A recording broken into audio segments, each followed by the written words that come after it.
दोस्तों, स्वागत है आपका मूवी ज्ञान चैनल में। लास्ट वीडियो में हमने द जेंटलमैन वेब सीरीज के पहले 4 एपिसोड एक्सप्लेन किए थे, जिनमें हमने देखा एक नवाब अपनी प्रॉपर्टी में से कुछ गैर कानूनी काम करने वालों को निकालना चाहता था और उसके लिए वो क्या क्या पापड़ बेलता है। अगर अब तक आपने वो वीडियो नहीं देखी तो जाकर पहले उसे देखें। उसका लिंक आपको डिस्क्रिप्शन और आई बटन में मिल जाएगा। उसके बाद ही आपको ये वीडियो देखने का मजा आएगा। तो बिना समय गवाए कहानी आगे बढ़ाते हैं। 5th एपिसोड में हमने देखा सूजी जेल में अपने बाप से मिलने जाती है। रिसेप्शन पर उसको बताया जाता है कि तुम्हारे पिता अपने कबूतरों के साथ है। फिर वो अपने पिता से मिलने जाती है। वो अपने पिता को बताती है कि एडवर्ड को लगता है उसने जो हमारी 2 फार्म्स की डील करवाई है उसके कारण वो हमसे छुटकारा पा सकता है। उसके पिता कहते हैं इस धंधे में आने के बाद कोई भी निकल नहीं सकता, उसको काबू में करो वरना इस साल के अंत तक मैं उसकी गर्दन उड़ा दूंगा। फिर सूजी उससे मिलने के लिए उसके घर जाती है और कहती है मुझे तुम्हारी हेल्प की जरूरत है। एडवर्ड कहता है मैं तुम्हारी एक और बार हेल्प करने के लिए तैयार हूँ, तुमसे पीछा जो छुड़वाना है। फिर सूजी बताती है कि हम हर साल जीब्रोंग की पोर्ट से 80 मिलियन का माल ट्रांसपोर्ट करते हैं। हम पहले माल उगाते हैं फिर उसको एक्सपोर्ट करते हैं। इसलिए अब दिक्कत ये आ गई कि बेल्जियम की पुलिस ने हमारा सारा माल सीज कर दिया। हमारे लाखों करोड़ों रुपए का माल फंस गया है। उस पोर्ट का इंचार्ज है फ्लोरियन दी ग्रूट, जो कि बहुत सनकी है। उसको लाने के लिए मैंने अपने 2 आदमी कीट और ब्लैंकेट को भेजा है। तुम बस उसके इरादे जानने में हमारी हेल्प करो। फिर जब वे ग्रूट को अपने पास बुला लेते हैं तो वो बताता है कि माल एक खाने वाले अनेक। अगर तुम अपने माल का आना जाना बनाए रखना चाहती हो तो इसमें थोड़े और पैसे लगेंगे।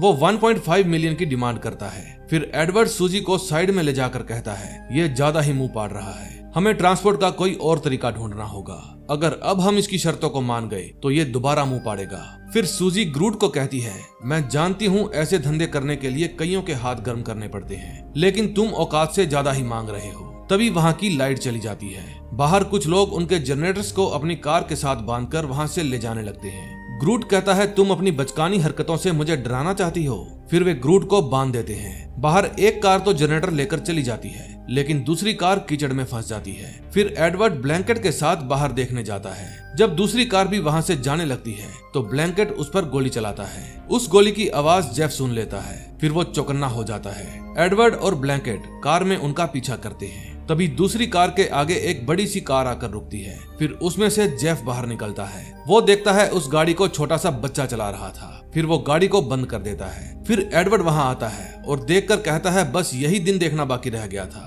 ये चोर ब्लैंकेट के हाथ में गन देखकर सीना चोरी कर रहे थे। फिर एडवर्ड उसको वापस भेज देता है। एडवर्ड कहता है तुम इस समय मेरी प्रॉपर्टी पर हो और जनरेटर चुराकर भाग रहे हो। वो लड़की बताती है कि कौंसल के बंदे आकर हमारा जनरेटर ले गए, हमारी भी मजबूरी थी। हीटर्स चल नहीं रहे और बच्चे ठंड से कांप रहे हैं। एडवर्ड कहता है ये वाला जनरेटर यहीं पर छोड़ दो, बच्चों का सवाल है इसलिए दूसरे वाला ले जाने दे रहा हूँ। फिर उनके जाने के बाद जेफ बताता है ये बंजारे लड़ाई और चोरी करने के मामले में काफी मशहूर हैं। इस मामले को थोड़ा केयरफुली संभालना होगा। फिर जब एडवर्ड सूजी के पास जाता है तो सूजी कहती है हमें ये पता लगाना होगा कि उन लोगों ने और क्या क्या देखा। फिर नेक्स्ट डे वे उन बंजारों से मिलने जाते हैं। एक आदमी उनसे पूछता है कौन हो तुम। एडवर्ड कहता है हम वो हैं जिन्होंने तुम्हें कल एक जनरेटर दान दिया है। फिर वो अपने सरदार जेपी को बुलाता है। फिर जेपी आकर ब्लैंकेट को कहता है तुमने मेरे परिवार पर गोली चलाने की हिम्मत कैसे की। सूजी कहती है क्यों ना हम बैठकर बात करें जहां हमें कोई भी डिस्टर्ब ना करे। जेपी की मॉम नवाब साहब के लिए कॉफी लेकर आती है। फिर जेपी कहता है मैं जानता हूँ आपकी प्रॉपर्टी में कौन सा धंधा चल रहा है, कल मेरे लड़कों को वहाँ पर ये पैकेट मिला। सूजी कहती है ब्लैकमेल करना चाहते हो। जेपी कहता है इस तरह के धंधे करने में जिन लोगों की जरूरत पड़ती है हम वही लोग हैं, हमें पार्टनरशिप चाहिए। फिर एडवर्ड और लूसी कहते हैं तुम लोग हमारे प्रोडक्ट्स को पूरे यूरोप तक पहुंचाओगे, अगर ऐसा कर सकते हो तो सौदा मंजूर है। जेपी कहता है डील तब होगी जब महंगी वाली शराब पिलाओगे। फिर एडवर्ड उनको अपने महल में बुलाकर अच्छी खातिरदारी करता है। जेपी कहता है मैं भी खाली हाथ नहीं आया, मैं भी आप लोगों की खातिरदारी में खास चीज पेश करना चाहता हूँ, ये वाली काफी स्ट्रॉन्ग है। इतने में वहाँ पर फ्रेडी भी आ जाता है, उसे भी ये ड्रिंक करने का मौका मिल जाता है। अगले दिन सुबह उन बंजारों की टोली महल के सामने बसेरा डाल देती है।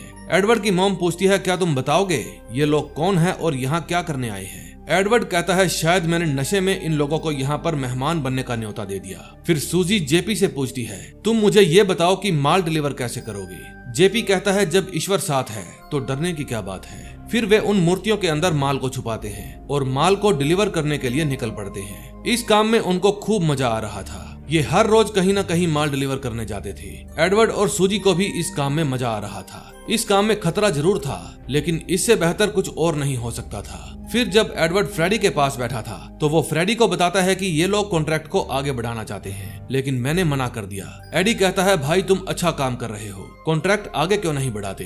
एडवर्ड कहता है अगर पकड़े गए तो 14 साल के लिए अंदर जाएंगे। अगले सीन में हम ग्रूट को देखते हैं। तभी उसके पास एक ब्लैक कलर की कार आकर रुकती है। उसमें जो भी बैठा था ग्रूट उसे बताता है कि उनकी सारी शिपमेंट रुक गई है। अब ग्रूट किसके कहने पर यह काम कर रहा था ये आपको आगे पता चलेगा। तभी जब एडवर्ड अपने फार्म पर आता है तो सूजी उसको बताती है कि यहाँ 4 मिलियन पाउंड कैश पड़ा था जिसको किसी ने चोरी कर लिया है। जिमी इशारा करके बताता है कि वे लोग सीसीटीवी भी उखाड़ कर ले गए। कीथ कहता है कि कल रात जब मैं फार्म पर लौटा तो मैंने गेट पर जेपी को खड़े देखा था। वो घबराया हुआ और परेशान लग रहा था। फिर मुझे देखकर अचानक से वो चला गया। फिर एडवर्ड उससे बात करने के लिए जाता है। जेपी कहता है तुम्हें मुझ पर शक है, बेहतर होगा एक बार जाकर अपने लोगों से पूछो। एडवर्ड पूछता है तुमने वो पैसे चुराए या नहीं। फिर जेपी वैन से बाहर चला जाता है। अगले दिन सुबह जब एडवर्ड महल से बाहर आता है तो देखता है वहाँ पर कोई भी बंजारा नहीं था। सूजी कहती है अपने आदमियों को इकट्ठा करो, उन लोगों को ढूंढना ही होगा। तभी वहाँ एडवर्ड आता है। वो सूजी से पूछता है कि अगर मुसाफिरों पर इल्जाम लगे और हम अपना डिस्ट्रीब्यूशन नेटवर्क खो दें तो इससे किसको फायदा होगा। सूजी कहती है फ्लोरियन डी ग्रूट को। एडवर्ड कहता है वो यूरोप में बैठकर यहाँ खेल खेल रहा है, उसका कोई तो खास आदमी है जो हमारे बीच है। अब की बार सूजी और एडवर्ड ग्रूट से मिलने जाते हैं। ग्रूट कहता है मैं जानता था तुम दोनों मुझसे मिलने जरूर आओगे, क्या तुम लोगों को हमारी शर्तें मंजूर हैं? एडवर्ड कहता है हमारे पास जो है वो उससे भी ज्यादा कीमती है। फिर वो उसके सामने एक एंटीडोट रख देता है और कहता है ये उसी जहर का है जो तुमने अभी अभी खा लिया। अभी तुम्हारा दिल तेजी से धड़कना शुरू हो जाएगा और 5 मिनट बाद तुम्हारे अंग काम करना बंद कर देंगे। फिर तुम रेस्टोरेंट की जमीन पर सांस लेने को तड़पोगे। तुम्हारी जगह पर मैं होता तो ये एंटीडोट ले लेता। तभी उसकी हालत खराब होना शुरू हो जाती है। फिर वो उनको उसका नाम लिख कर देता है जो सूजी की टीम में था। फिर वो एडवर्ड से एंटीडोट लेकर पी जाता है। सूजी कहती है अगर कोई होशियारी की तो नेक्स्ट टाइम एंटीडोट नहीं मिलेगा। फिर घर जाकर सूजी एडवर्ड को कहती है मैंने उस पर भरोसा किया था लेकिन उसने मेरी पीठ में छुरा घोंप दिया। एडवर्ड कहता है एक आदमी है जो तुम्हारी इस काम में हेल्प करेगा, लेकिन उसको मनाना पड़ेगा। फिर वो जेपी के पास जाता है। जेपी के लोग एडवर्ड से नाराज थे। जेपी पूछता है यहाँ क्या करने आए हो? एडवर्ड कहता है चीजों को ठीक करने आया हूँ। फिर जेपी उसके मुंह पर एक घूसा देता है। एडवर्ड कहता है इतना तो बनता ही है। फिर एडवर्ड कीथ और ब्लैंकेट को लेकर जंगल में जाता है क्योंकि कीथ ही वो आदमी था जिसने वहाँ चोरी करवाई और इल्जाम जेपी पर डाल दिया। तभी वहाँ पर जेपी आ जाता है और उस गंजे को कहता है हमारे साथ चल। फिर वे उसे जंगल में लेकर जाते हैं। ब्लैंकेट गाड़ी के पास ही खड़ा रहता है। फिर जंगल के अंदर जाकर जेपी कहता है मेरी तरफ देख। कीथ कहता है बॉबी ग्लास तुम सबको मरवा डालेगा, मैंने उसके लिए बहुत लोगों को दफनाया है, तुम सब मरोगे, तुम में से कोई भी नहीं बचेगा। बॉबी ग्लास के साथ जिसका भी नाम जुड़ता है उसका अंत इसी तरह होता है, चाहे मेरा ही देख लो। उसने जैथरो को भी मरवा डाला। ये बात सुनकर एडवर्ड चौंक जाता है। कीथ कहता है उसने जैथरो को मरवाकर नदी में फेंक दिया, तुम लोग खुद को ही धोखा दे रहे हो। तभी जेपी उसको ठोक देता है। गोली की आवाज सुनकर ब्लैंकेट रोने लगता है क्योंकि कीथ उसका बचपन का दोस्त था। फिर एडवर्ड लूसी को फोन करके कहता है काम हो गया। 6th एपिसोड में हम देखते हैं एडवर्ड जेफ के घर जाता है। एडवर्ड कहता है मुझे ग्लास फैमिली से खतरा महसूस हो रहा है, मुझे लगता है वो मुझे भी मरवा सकते हैं। जेफ कहता है अब आपको सब्र से काम लेना चाहिए और जिस तरह अब तक आप उनकी हेल्प करते आए हैं आगे भी करते रहिए और खुद को हर अंजाम के लिए तैयार रखिए। तभी नेक्स्ट डे सूजी एडवर्ड से मिलने आती है। वो एडवर्ड से पूछती है काम कैसा चल रहा है। एडवर्ड कहता है सब कुछ एकदम बढ़िया चल रहा है और मुनाफा भी पहले से ज्यादा। सूजी पूछती है क्या तुम अब भी ये काम छोड़ना चाहते हो? एडवर्ड कहता है दिल तो नहीं है पर हाँ छोड़ना चाहता हूँ। सूजी कहती है जब तक हमारी मनी वाइट नहीं हो जाती तब तक वो प्रॉफिट नहीं कहलाएगी। एडवर्ड पूछता है कितना वक्त लगेगा? लूसी कहती है 15 मिलियन को वाइट करने में 3 महीने लग जाएंगे। फिर वो कहती है क्यों ना मैं तुम्हारी उस बंदे के साथ मीटिंग फिक्स करूं जो मेरी ब्लैक मनी को वाइट करता है। उसका नाम चकी था, उसको फाइट देखना पसंद था। फिर सूजी का भाई फाइट जीत जाता है। तभी वहाँ पर उसका स्पॉन्सर आता है, उसका नाम हेनरी कॉलिंस था। यह भी काफी पैसे वाला था। फिर वे चकी से मिलने जाते हैं। 15 मिलियन का नाम सुनकर वो 4 महीने का नाम लेता है। एडवर्ड कहता है नहीं, ये तो बहुत ज्यादा है। चकी कहता है मेरी नई शादी हुई है, मुझे फैमिली को भी टाइम देना पड़ता है। फिर वो अपनी खूबसूरत वाइफ की फोटो दिखाता है। तभी सूजी सीसीटीवी में देख लेती है कि उसका भाई चकी की वाइफ के साथ मस्ती कर रहा है। फिर वो कहती है मैं अभी आई। फिर वो सीधा अपने भाई के पास जाती है और कहती है तुम जो कर रहे हो ये बिल्कुल ठीक नहीं है। तभी वहाँ पर चकी भी आ जाता है। वो देखता है जैकी ने उसकी वाइफ का काम बना दिया है। फिर वो जैकी को पंच मारता है। जैकी भी बदले में उसको पंच मारता है और बेहोश कर देता है। फिर सभी लोग उसको होश में लाते हैं। होश में आने के बाद वो सूजी को कहता है अब मैं तेरा काम नहीं करने वाला, फूट ले यहाँ से। एडवर्ड कहता है वाह क्या बात है, 2 महीने से 4 महीने हो गए और 4 महीने से अब पता ही नहीं कितना टाइम लगने वाला है। फिर जैकी उनको अपनी जीत सेलिब्रेट करने ले जाता है। वे सब हेनरी कॉलिंस के पास जाते हैं। सूजी अपने भाई के पास बैठ जाती है और एडवर्ड साइड में जाकर रोजी को मिलने के लिए मैसेज करता है। तभी वहाँ पर हेनरी आ जाता है। हेनरी उसको साइड में ले जाता है और पूछता है सूजी से तुम्हारी मुलाकात कैसे हुई। एडवर्ड उसे सारी बात बता देता है। फिर हेनरी कहता है वैसे और भी कई लोग हैं जो चकी से ज्यादा काबिल हैं। इतने में वहाँ रोजी आ जाती है। फिर वो हेनरी से अलविदा लेकर उससे मिलने चला जाता है। रोजी पूछती है कैसे याद किया, बिजनेस या प्लेजर। एडवर्ड कहता है मैं किसी मुसीबत में फंस गया हूँ और उससे निकलने का रास्ता नहीं मिल रहा, क्या तुम अब भी जॉनस्टन के टच में हो। फिर नेक्स्ट डे जब एडवर्ड ब्रेकफास्ट कर रहा था तब उसके पास सूजी का फोन आता है। सूजी बताती है कि चकी ने जरूरत से ज्यादा रायता फैला दिया है। उसने सोशल मीडिया पर वीडियो अपलोड की है कि जो भी चकी के अखरोट फोड़ेगा वो उसे इनाम देगा। अब मेरे भाई को कुछ दिन छिपने के लिए जगह चाहिए, क्या मैं उसे कुछ दिन के लिए तुम्हारे महल में भेज दूं? एडवर्ड कहता है ये क्या बोल रही हो, इस मामले को खुद हैंडल करो। सूजी कहती है वही तो कर रही हूँ, कुछ दिनों में उसका गुस्सा ठंडा हो जाएगा, फिर मैं उसको उसकी औकात याद दिलाऊंगी। फिर जैकी कुछ दिनों के लिए एडवर्ड के महल में रहने के लिए आ जाता है। जेफ उसकी प्रैक्टिस के लिए एक अखाड़ा तैयार करता है क्योंकि कुछ दिन बाद उसकी बड़ी फाइट होने वाली थी। फिर एडवर्ड हेनरी से मिलने जाता है। एडवर्ड कहता है कि मैं उस रात वाली बात को पूरा करने आया हूँ, मुझे 15 मिलियन वाइट करना है। हेनरी पूछता है कब चाहिए। एडवर्ड कहता है 2 हफ्ते में। फिर हेनरी उसको अपने एसोसिएट से मिलाने ले जाता है। वो ब्लैक एंड व्हाइट मनी की दुनिया का बादशाह था। वो 15 मिलियन पाउंड को चुटकियों में व्हाइट करके दे सकता था और बदले में लेगा 5% कमीशन। नेक्स्ट डे सूजी एडवर्ड से मिलने आती है और बताती है कि मैंने चकी को मना लिया है, उसने सोशल मीडिया से भी सभी वीडियोस को डिलीट कर दिया है, अब वो फ्री में सारा पैसा बदल कर देगा। तभी एडवर्ड के पास स्टीवंस का फोन आता है। वो बताता है कि हमें प्रिंसेस रोजी ने आपसे फोन पर बात करने को कहा है। मिस्टर जॉनस्टन बिना किसी शर्त के और बिना किसी गिले शिकवे के आपका काम करने को तैयार है। फिर एडवर्ड 15 मिलियन लेकर चकी के पास जाता है। चकी कहता है लास्ट मीटिंग में तुमने मेरे ऊपर बिल्कुल भी भरोसा नहीं किया, उस समय तुम मुझे ऐसे घूर रहा था जैसे मैं कोई छपरी हूँ। एडवर्ड कहता है देखो मुझे कोई बहस नहीं करनी, तुम प्लीज जल्दी से मेरा ये काम खत्म कर दो। चकी कहता है तेरे को क्या जल्दी है। सूजी ने कहा है जितना टाइम लेना है लो, 2, 4, 5, 6 महीने जितने भी। तभी चकी का आदमी एडवर्ड के लिए नॉन वेज डिश लेकर आता है और खाने को बोलता है, लेकिन एडवर्ड उन दोनों को पीटने लगता है और कहता है मैं ये नहीं खाऊंगा। फिर वो 15 मिलियन लेकर हेनरी के पास जाता है और कहता है लग जाओ काम पर। फिर वो सूजी के पास जाता है और बताता है कि मैं ये डील चकी की बजाय हेनरी से करना चाहता हूँ। सूजी कहती है तुम यूं ही बिना बताए इतने बड़े फैसले नहीं ले सकते। एडवर्ड कहता है सीधी सी बात है, तुम और तुम्हारे डैड मुझे इस बिजनेस से निकलने देना ही नहीं चाहते। अगर ऐसी बात नहीं है तो तुम मुझे एक डेट बताओ जिस दिन तुम मेरी प्रॉपर्टी को खाली करोगी। सूजी कहती है 15 मिलियन वाइट होने के बाद। फिर एडवर्ड पूछता है जेथरो कहाँ है। सूजी कहती है उसको इसलिए मारना पड़ा ताकि तुम्हें और तुम्हारे नशेड़ी भाई को गोस्पल से बचा सकूं, क्योंकि वो उसे दुनिया के किसी भी कोने में ढूंढ लेता। एडवर्ड कहता है मेरा और मेरी फैमिली का पीछा कब छोड़ोगी। सूजी कहती है कभी भी नहीं। एडवर्ड कहता है मैं अपनी फैमिली के लिए कुछ भी कर सकता हूँ। सूजी कहती है मैं भी तुम्हें बर्बाद कर दूंगी। आज रात को फाइट होने वाली थी, इसलिए सूजी तैयार होकर फाइट देखने के लिए जाती है। दूसरी तरफ एडवर्ड स्टेनली से मिलने जाता है। एडवर्ड कहता है मेरी प्रॉपर्टी में कुछ लोग काबू से बाहर हो गए हैं, मुझे आपकी थोड़ी हेल्प चाहिए होगी। स्टेनली कहता है फिर तो आपको थोड़ी कीमत भी चुकानी होगी। दूसरी तरफ फ्रेडी सूजी के पास जाता है और कहता है मैं बिल्कुल भी नहीं चाहता तुम हमारी प्रॉपर्टी छोड़कर जाओ। फिर वो इनडायरेक्टली कहता है मैं नहीं चाहता मेरे भाई को कुछ भी हो, लेकिन अगर उसे कुछ हो जाता है तो सारी प्रॉपर्टी मेरी हो जाएगी। ये बात सूजी को बिल्कुल भी अच्छी नहीं लगती, इसलिए वो उसे कहती है कि पीछे रिंग में मेरा भाई है और मैं उसके लिए कुछ भी कर सकती हूँ, तुम्हें भी अपने भाई के बारे में यही बात सोचनी चाहिए। दूसरी तरफ एडवर्ड की मीटिंग भी पूरी हो जाती है। एडवर्ड कहता है ये काम बिना किसी खून खराबे के हो जाए तो बेस्ट है। मिस्टर स्टेनली कहते हैं ये मेरा वादा है, ग्लास फैमिली को कुछ भी नहीं होगा।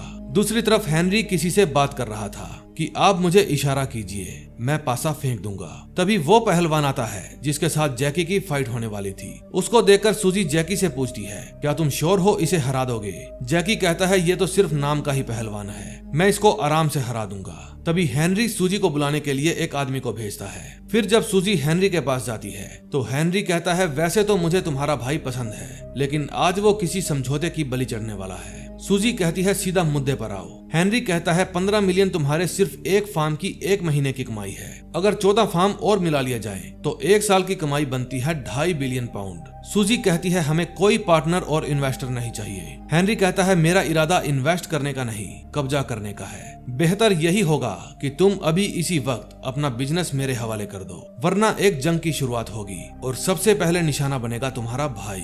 मैं उसे जान से नहीं मरवाऊंगा बल्कि अधमरा कर दूंगा। सूजी कहती है, भाड़ में जाओ। हेनरी कहता है, रिंग में जो पहलवान है वो बहुत ही खास किस्म का रेसलर है। वो अक्सर पैसों के लिए हारने को तैयार रहता है। उसने अब तक 30 में से 3 फाइट जीती है और 27 फाइट जानबूझकर हारा है। तुम रेफरी से भी कोई उम्मीद मत रखना, वो भी मेरे इशारे पर काम करता है। सूजी कहती है, तुम मुझे हल्के में लेने की गलती कर रहे हो। तुम ये ऑफर देने में लेट हो गए। जंग की शुरुआत तो हो चुकी है। तुम्हारे पास मुट्ठी भर लोग हैं, मेरे पास पूरी फौज है। तुम्हारे पास ना ही ताकत है और ना ही इतनी दौलत कि तुम मेरे सामने टिक पाओ। सूजी की बात खत्म होते ही वो पहलवान सूजी के भाई जैकी को चारों खाने चित कर देता है और ये सच में बहुत बुरा हुआ था। फिर सूजी जैकी को हॉस्पिटल लेकर जाती है। अब 7वें एपिसोड में देखते हैं क्या होगा। 7th एपिसोड में हम देखते हैं एडवर्ड सूजी के पास कॉल करता है, लेकिन वो उसका कॉल अटेंड नहीं करती क्योंकि वो गुस्से में थी, बहुत ज्यादा गुस्से में। फिर एडवर्ड जिमी से पूछता है वहाँ क्या हुआ था। जिमी बताता है उस पहलवान ने जैकी को खूब पीटा और मार मार कर अधमरा कर दिया। उस वक्त लूसी मैडम गुस्से में थी और गालियां दे रही थी। एडवर्ड पूछता है वो फार्म आई या नहीं। जिमी कहता है नहीं, शायद वो घर पर होंगी। एडवर्ड पूछता है उसका घर कहाँ है। जिमी कहता है उनका घर किसी को नहीं पता, वो सीक्रेट है। एडवर्ड कहता है मैं जानता हूँ, तुम्हें उसका एड्रेस पता है। फिर सूजी के घर की बेल बजती है। वो गन लेकर देखने जाती है कि कौन आया है। वो एडवर्ड से पूछती है यहाँ का पता कैसे मिला। एडवर्ड कहता है जैकी का सुन के अफसोस हुआ, इसमें मेरा कोई हाथ नहीं है। सूजी कहती है मेरा भाई मौत के मुंह में जाते जाते बचा है, वो भी सिर्फ तुम्हारे कारण। एडवर्ड कहता है कि मैं हेनरी को ढूंढने में तुम्हारी हेल्प करूंगा। सूजी कहती है मुझे तुम्हारी हेल्प नहीं चाहिए, तुम जा सकते हो। फिर सूजी ब्लैंकेट को अपने साथ लेती है और कहती है सिर्फ 3 टारगेट हैं, गलती नहीं होनी चाहिए। फिर सबसे पहले वो रेफरी को मरवाती है जो अपने घर के बाहर अपनी साइकिल ठीक कर रहा था। फिर वो उस पहलवान को मरवाती है जिसने उसके भाई की कुटाई की थी। फिर वो हेनरी का पता पूछने के लिए उसके अकाउंटेंट के पास जाती है और उसके पाँव में 2 गोलियां मरवाती है, लेकिन उसको भी नहीं पता था कि हेनरी कहाँ है। फिर जब वो अपने पिता के पास जाती है तो उसके पिता उसको खूब डांटते हैं और कहते हैं तुम्हारी इस बेवकूफी के कारण हेनरी चौकन्ना हो गया है, ये तुम्हारा काम नहीं है, ये काम तुम मुझ पर छोड़ दो। अब तुम घर जाओ, कुछ खाओ पियो और सो जाओ।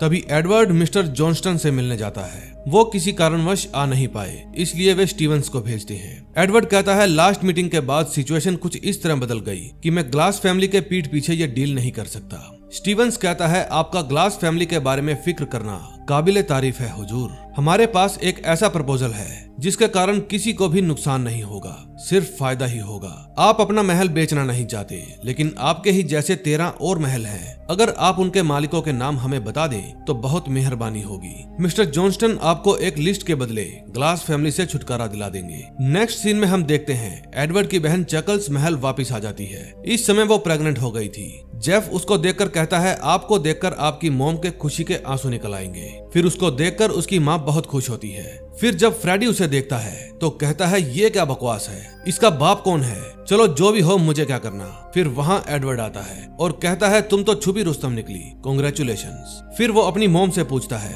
मुझे उन महलों की लिस्ट चाहिए जो अपने ही जैसे हैं। उसकी मॉम कहती है मुझे नहीं पता, कई साल पहले एक पार्टी में तुम्हारे डैड के साथ 11 और नवाब थे। एडवर्ड पूछता है वो पार्टी कहाँ थी। उसकी माँ बताती है फेरिंगबर्न में। फ्रेडी कहता है मैं डैड के साथ वहाँ गया था। एडवर्ड कहता है फ्रेडी अगर तुम्हारे पास उनका नंबर है तो कॉल करो। फिर वे उस बूढ़े अंकल के पास कॉल करते हैं, लेकिन वो फोन पिक नहीं करते। वहाँ एक रूम में कुछ गुंडे जुआ भी खेल रहे थे। एडवर्ड फ्रेडी को लेकर फेरिंगबर्न में जाता है। उस महल की हालत खस्ता थी। फिर वे अंदर जाकर उस अंकल को आवाज देते हैं। तभी वहाँ अंकल आते हैं। वो फ्रेडी को पहचान लेते हैं फ्रेडी एडवर्ड का परिचय देते हुए कहता है, यही है नए नवाब। फिर फ्रेडी उनसे पूछता है कि वहाँ कुछ लड़के बैठे हैं, वे कौन हैं? टिप्सी अंकल कहते हैं, मेरी ग्लास फैमिली के साथ थोड़ी अनबन हो गई थी, उन्होंने मेरा कॉन्ट्रैक्ट रिन्यू नहीं किया, उनसे बचने के लिए ही मुझे ये लोग रखने पड़े। फिर एडवर्ड पूछता है, एक बार मेरे फादर ने यहाँ पर एक पार्टी अटेंड की थी जिसमें आपके और उनके अलावा 12 और नवाब थे, क्या आप उनके नाम बता सकते हैं? टिप्सी एडवर्ड को एक डायरी देता है जिसमें सबके नाम और कॉन्टैक्ट्स लिखे हुए थे। तभी वहाँ वही लफंगे आ जाते हैं और पूछते हैं, मेहमान किससे पूछ के बुलाए हैं बुड्ढे? फिर वो एडवर्ड को कहता है, ये अपन की डायरी है, अपन इस घर के सारे सामान का ख्याल रखता है, अगर तुझे ये डायरी चाहिए तो बदले में अपनी घड़ी दे दे। फ्रेडी कहता है, भाई तू घड़ी दे दे। वो गुंडा कहता है, तू कब से चपड़ चपड़ कर रहा है, चल तू अपनी पैंट उतार। एडवर्ड कहता है, तुम्हें घड़ी चाहिए ले लो, लेकिन मेरे भाई की पैंट तुम्हें नहीं मिलेगी। फिर वहाँ से बाहर आते समय फ्रेडी कहता है, मेरी इतनी बार इज्जत उतर चुकी है, अब तो कोई फर्क ही नहीं पड़ता। लेकिन एडवर्ड का मूड खराब हो गया था। फिर फ्रेडी उसे कहता है, आजकल मेरे मन में बुरे बुरे ख्याल आते हैं, मैं अजीब अजीब बातें सोचता हूँ। मैंने फाइट वाले दिन सूजी को भी कहा था कि अगर तुम्हें कुछ हो गया तो सारा कुछ मेरा हो जाएगा और फिर मैं इस डील को आगे बढ़ाऊंगा। फिर एडवर्ड फ्रेडी को पकड़ लेता है और कहता है, एक बार देख इस जगह को, अगर जल्दी ही कुछ नहीं किया तो अपने महल का भी यही हाल होगा। अगले सीन में हम देखते हैं सूजी के घर की बेल बजती है क्योंकि वहाँ उसके खाने की डिलीवरी आई थी। फिर जब वो बर्गर की एक बाइट लेती है तो उसके पास हेनरी की कॉल आती है। वो पूछता है, बर्गर कैसा लगा? आइंदा मेरे और मेरे किसी आदमी के ऊपर हाथ उठाया तो जिंदा नहीं बचेगी। फिर सूजी एडवर्ड से मिलने जाती है। वो उससे पूछती है कि तुम्हें मेरा पता किसने बताया, क्योंकि अब हेनरी को भी मेरा पता मालूम पड़ गया है। फिर वो उसे जिमी के पास ले जाता है। सूजी पूछती है, तुम्हें मेरे घर का एड्रेस कैसे पता चला? जिमी कहता है, एक बार आप अपने साथ एक पार्सल लेकर आए थे, उसके ऊपर आपके घर का एड्रेस लिखा हुआ था। एडवर्ड पूछता है, इसका एड्रेस और किसको पता है? जिमी कहता है, आपको वो लड़की याद है जिस पर आपको शक था कि उसी ने वैन चुराई है, लेकिन उसने वैन नहीं चुराई थी, शायद मैंने उसी को बताया था, वो आपके भाई के लिए फूल भेजने वाली थी। एडवर्ड कहता है, अब तुम उसे फोन करके वहीं बुलाओगे जहां तुम उससे अक्सर मिलते हो। फिर जिमी उस लड़की को वहां पर बुला लेता है। उसके आते ही सब लोग उसको घेर लेते हैं। सूजी उसको गन पॉइंट पर लेकर कहती है, हेनरी कहाँ है? गैब्रिएला कहती है, मुझे नहीं पता वो कौन है, मुझे तो स्टैनली जॉनस्टन ने हायर किया था, उन्होंने ही आपकी वैन भी चोरी करवाई थी और उसमें आग लगा दी। उनको आपका माल नहीं चाहिए था, बल्कि वो तो आपका बिजनेस खराब करना चाहते थे, उन्होंने ही आपके माल का ट्रांसपोर्ट रुकवाया। वो तुम लोगों को तोड़ने के लिए चाल पर चाल चलता रहा और तुम लोगों ने उसकी हर चाल को फेल कर दिया। फिर शायद उसी ने ही हेनरी कॉलिंस को हायर किया होगा, जिसने आपके भाई का बुरा हाल कर दिया। जॉनस्टन को हर हालत में तुम्हारा बिजनेस चाहिए, अब वो अपना मकसद पूरा किए बिना नहीं रुकेगा। फिर सूजी उसको कहती है, जानती हो मैंने तुम्हारा भेजा क्यों नहीं उड़ाया, क्योंकि अब से तुम मेरे लिए काम करोगी। फिर नेक्स्ट डे एडवर्ड स्टीवन से मिलता है और उसको एक लेटर देते हुए कहता है, ये मेरे घर के साथ साथ इस बात की भी गारंटी है कि आप लोग मेरे परिवार वालों से दूर रहेंगे। स्टीवंस कहता है, यही तो हमारी डील थी। फिर वो हेनरी के पास कॉल करता है और कहता है, हमें जो चाहिए था वो मिल गया, अब तुम जो चाहो वो कर सकते हो। हेनरी कहता है, तो चलो मामला खत्म करते हैं। उस समय सूजी अपने भाई के साथ हॉस्पिटल में बैठी थी। फिर वो ब्लैंकेट को कहती है, दुश्मन को मिटाने का समय आ गया है। तभी एडवर्ड बॉबी क्लास से मिलने के लिए जेल में जाता है और कहता है, आपके बेटे के साथ जो भी हुआ उसमें मेरा हाथ नहीं है, मुझे इस दलदल से निकलना था, इसीलिए मैं मिस्टर हेनरी और मिस्टर जॉनसन के पास गया। जॉनस्टन को उन नवाबों की लिस्ट चाहिए थी जिनकी प्रॉपर्टी पर आपने अड्डे खोल रखे हैं। बॉबी कहता है, तुमने मेरी पीठ पर 2 बार छुरा घोंपा है। दूसरी तरफ हेनरी अपने बॉडीगार्ड के साथ हॉस्पिटल जाता है। जब वो जैकी के रूम में जाता है तो देखता है वहाँ पर जैकी है ही नहीं। सूजी ने उसके लिए ट्रैप बिछा रखा था। फिर ब्लैंकेट उन पर गोलियां चलाता है। वो उसके बॉडीगार्ड को मार देता है। एक गोली हेनरी के पैर में लग जाती है। हेनरी कहता है, सिर में गोली मारो। सूजी कहती है, तुम तो अभी मिसाल बनोगे उन लोगों के लिए जिन्होंने मेरे बिजनेस के ऊपर बुरी नजर डाली। हेनरी कहता है, मिस्टर जॉनस्टन उसे फिर भी पालेंगे क्योंकि तुम्हारा वो नवाब उसका प्यादा है, वो शुरू से ही तुम्हें धोखा दे रहा है। तभी सूजी गोस्पेल के पास कॉल करती है और कहती है कि मुर्गे की कॉस्ट्यूम पहने उस फ्रेडी ने ही तुम्हारे भाई का भेजा उड़ाया था। अब लास्ट एपिसोड में देखते हैं क्या होगा। लास्ट एपिसोड में हम देखते हैं स्टेनली अपने लिए एक नया सूट बनवा रहा था क्योंकि उसको पहनने के लिए खास मौका जल्द ही आने वाला था। दूसरी तरफ गोस्पेल अपने आदमियों को लेकर एडवर्ड की प्रॉपर्टी में घुस जाता है और वहां गाड़ी रोककर सबको प्लान समझाने लगता है। उनको ऐसा करते हुए जेफ देख लेता है और फोन करके एडवर्ड को बता देता है। एडवर्ड कहता है, वहीं रुको, मैं अभी आया। फिर जब एडवर्ड वहां आता है तो जेफ बताता है पिछले 20 मिनट से ये लोग इसी तरह से प्रार्थना कर रहे हैं। फिर एडवर्ड फ्रेडी के पास फोन करता है और कहता है सभी को कहो घर के अंदर ही रहे। फिर एडवर्ड जेफ के साथ उसके घर जाता है हथियार लेने के लिए। तभी गोस्पेल महल के सामने पहुंच जाता है। फ्रेडी अपनी मॉम को कहता है शायद इसको पता चल गया है कि मैंने ही इसके भाई को मारा था। तभी गोस्पेल फ्रेडी को फोन करके कहता है तुम बाहर आओगे या मैं अंदर आऊं। दूसरी तरफ बॉबी अपनी बेटी सूजी के पास कॉल करता है और एडवर्ड के साथ अपने पास आने को कहता है। सूजी कहती है वो धोखेबाज है। टॉमी कहता है पिछले 24 घंटे में क्या क्या हुआ तुम्हें कुछ नहीं पता, तुमने जो भी गलती की उसको सुधारो, नवाब साहब नाराज नहीं होने चाहिए। फिर सूजी एडवर्ड के पास कॉल करती है। एडवर्ड बताता है कि गोस्पेल आया है। सूजी कहती है मैं अभी मदद भेज रही हूँ। फिर वो जिमी को फोन करके कहती है कि मैं कुछ आदमियों को भेज रही हूँ, उनको महल तक पहुँचाना है। फिर एडवर्ड गोस्पेल से बात करता है कि मेरी प्रॉपर्टी से बाहर निकल जाओ। गोस्पेल कहता है तुम्हारे पास 5 मिनट का समय है। फिर एडवर्ड महल के सभी खिड़की दरवाजे बंद करवा देता है। फ्रेडी कहता है ये सब मेरी वजह से हुआ है, मैं प्रायश्चित करने जा रहा हूँ। फिर सब लोग उसको रोकते हैं। एडवर्ड कहता है तुम में कुछ खामियां जरूर हैं, लेकिन हम सब तुमसे प्यार करते हैं। फिर एडवर्ड की मॉम सभी को बेसमेंट में ले जाने लगती है। तभी वहां पर जेफ कुछ और बंदूकें लेकर आ जाता है और पूछता है प्लान क्या है। एडवर्ड कहता है मदद के लिए लोग आ रहे हैं। तभी जिमी 2 आदमियों को लेकर वहां आ जाता है और अंदर जाकर वे सब लोग अपनी पोजीशन ले लेते हैं। तभी गोस्पेल का फोन बजता है और फिर एडवर्ड जंग की शुरुआत करता है और पहली गोली चला देता है। फिर जब वे बाहर जाकर देखते हैं तो वहां पर ना ही गोस्पेल था और ना ही उसके आदमी। फिर एडवर्ड और सूजी बॉबी क्लास से मिलने जाते हैं। बॉबी बताता है कि सदियों से ही ये कबूतर संदेश पहुंचाने का सही जरिया रहे हैं। बहादुरी, वफादारी और ईमानदारी ये कबूतरों की खासियत है। तुम दोनों बीती बातें भूल जाओ। आज सुबह की तरह मैं हर रोज तुम्हारे झगड़ों को सुलझाने नहीं बैठूंगा। मैंने ही गोस्पेल को उसके नुकसान की भरपाई पूरी करने को कहा और एडवर्ड तुम्हें मेरी भरपाई पूरी करनी होगी। बॉबी कहता है मैंने अपनी सिचुएशन पर गौर किया है और इस नतीजे पर पहुंचा हूँ कि मुझे मेरा बिजनेस बेच देना चाहिए। धंधा उसी का होगा जो ऊंची बोली लगाएगा। बोली स्टार्ट होगी 150 मिलियन पाउंड से और सारी बिड इसी वीकेंड तक आ जानी चाहिए। एडवर्ड तुम ध्यान रखोगे कि इस नीलामी में सूजी को बेहतर से बेहतर डील मिलनी चाहिए। फिर वे दोनों अपने साथ कबूतरों को लेकर वहां से चले जाते हैं। एडवर्ड कहता है तुमने उनको रोका क्यों नहीं।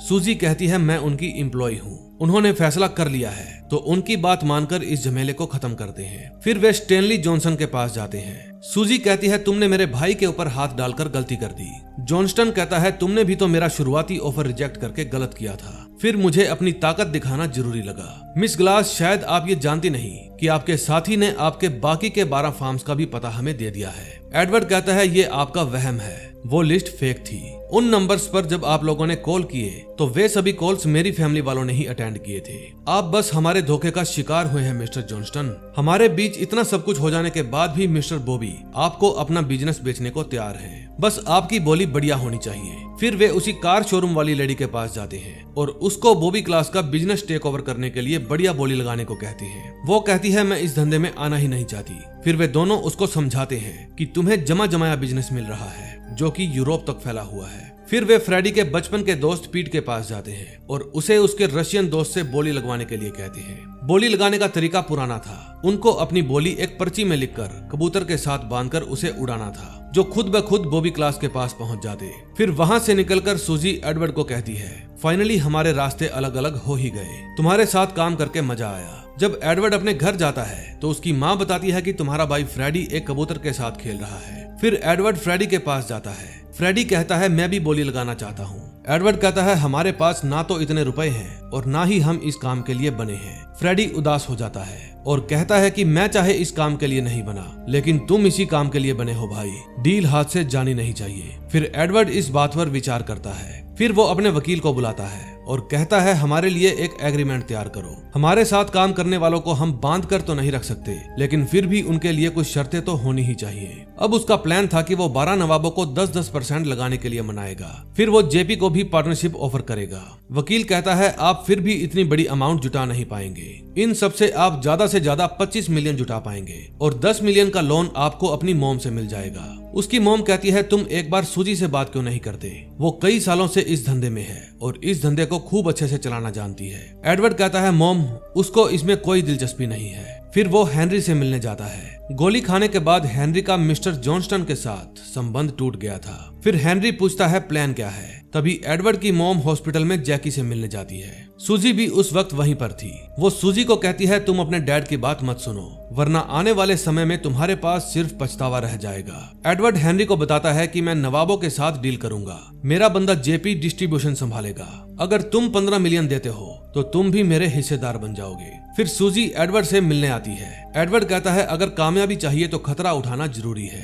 पीढ़ियों से मेरा परिवार यही करता आ रहा है। वो शिकार भी करते थे और शराफत से भी जीते थे। मैं भी यही करने जा रहा हूँ। मैंने अच्छी खासी रकम इकट्ठी कर ली है, लेकिन कंपटीशन बहुत ज्यादा है। अगर तुम चाहो तो तुम भी मेरी पार्टनर बन सकती हो, 50% की पार्टनर। लेकिन मुझे हेनरी की भी जरूरत पड़ेगी, बस तुम अपना गुस्सा ठंडा रखना। सूजी कहती है तुमने ऐसे लोगों को इकट्ठा किया है, इसका मतलब तुम्हारे पास एक परफेक्ट प्लान है। फिर सब लोग अपनी अपनी बोलियां लगाते हैं और कबूतर के साथ बांधकर उसे उड़ा देते हैं। इस बोली में कार शोरूम वाली लेडी, पीट, मिस्टर स्टेनली जॉनस्टन और खुद एडवर्ड ने हिस्सा लिया था। फिर फाइनली बॉबी क्लास को एक बहुत बड़ी रकम का ऑफर मिल जाता है। दोस्तों, एक और राज पर से पर्दा उठाता हूँ। एडवर्ड की बहन चकल्स जेफ की बेटी थी, जो कि एडवर्ड की मॉम के पेट से ही हुई थी। जवानी में एक बार इनसे भूल हो गई थी और ये राज सिर्फ जेफ और एडवर्ड की मॉम को ही पता था। अगले सीन में हम देखते हैं बॉबी क्लास सूजी और एडवर्ड को बताता है इस टेबल पर 4 बिड हैं, इनमें से एक बिड तुम दोनों की भी है, लेकिन मैं किसी के साथ भी पार्शियलिटी नहीं करूंगा। तो दोस्तों, अब मैं आपको रिजल्ट बताता हूँ। इन चारों में से सबसे बड़ी बिड थी मिस्टर स्टेनली की। फिर वो स्टीवंस को बैंक में पैसे डिपॉजिट करवाने के लिए भेजते हैं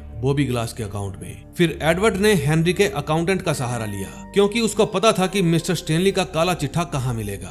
फिर वे उसके सारे टैक्स रिकॉर्ड्स, उसकी सारी फाइल्स गवर्नमेंट के हवाले कर देते हैं। टैक्स में बहुत से घोटालों के इल्जाम में स्टेनली को अरेस्ट कर लिया गया। इसका मतलब अब वो डील पूरी नहीं कर पाएगा।